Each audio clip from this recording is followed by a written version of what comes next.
Give it to me. Give me a horror story in less than a minute, Ricki. What do you got? All right, so it was my team on site. I was at another wedding this day, but we had a groomsman pass out, not once, not twice, but 3 times during the ceremony.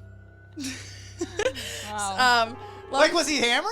No, nope.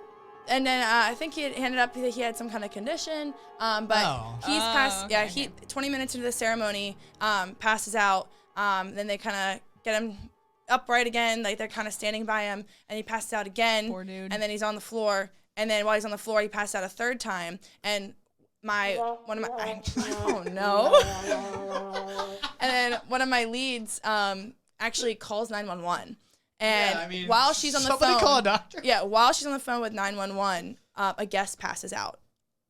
Something in the water. Just another guest just passes out, and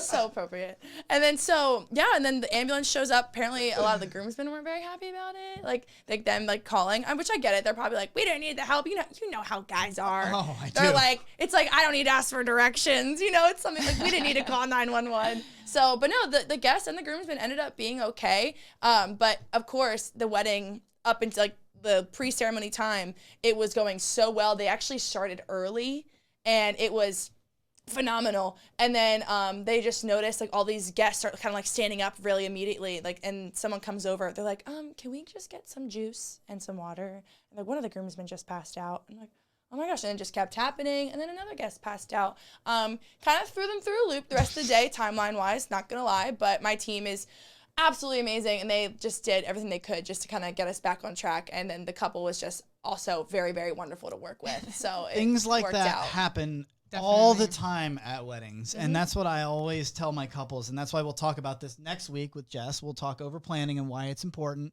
Even if you're a couple that's chill AF, cool, let's over plan so that you can be chill AF on your wedding day instead of all these things coming up and we have no idea where to go when dude passes out on the dance floor. My goodness.